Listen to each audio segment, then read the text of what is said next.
സമൂസ കുന്തൻ്റെ ഉള്ളിലൂടെ ഇതുപോലെ gear wire ഇട്ട് കൊടുക്കുക. ശേഷം 3 ഹോൾ കുന്തൻ എടുക്കുക. അതിൻ്റെ ഫസ്റ്റ് ഹോളിലൂടെയും ലാസ്റ്റ് ഹോളിലൂടെയും മാത്രം ഗിയർ വയർ ഇട്ട് കൊടുക്കുക. ഇനി ഇടുന്നത് ഫസ്റ്റ് ഹോളിലൂടെ മാത്രമായിരിക്കണം. പിന്നീട് ഫസ്റ്റ്, സെക്കൻഡ്, പിന്നെ ഫസ്റ്റ്, ഇങ്ങനെ തുടർച്ചയായിട്ട് ഈ ഒരു പാറ്റേൺ നമുക്ക് ചെയ്തെടുക്കാം. കണ്ടോ, ഇപ്പം നമ്മളിത് മുഴുവനായിട്ടും ചെയ്തെടുത്തിട്ടുണ്ട്.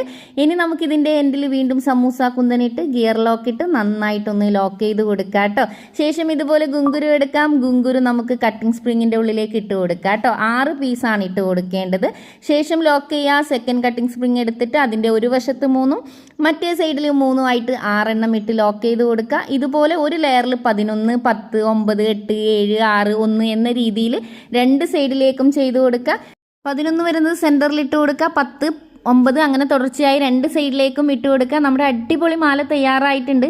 ഇതുപോലുള്ള ഓർണമെന്റ്സ് ഉണ്ടാക്കുന്ന ക്ലാസ്സിൽ ജോയിൻ ചെയ്യാൻ താല്പര്യമുണ്ടെങ്കിൽ സ്ക്രീനിൽ കാണുന്ന നമ്പറിൽ ഒന്ന് മെസ്സേജ് അയക്കുക കേട്ടോ.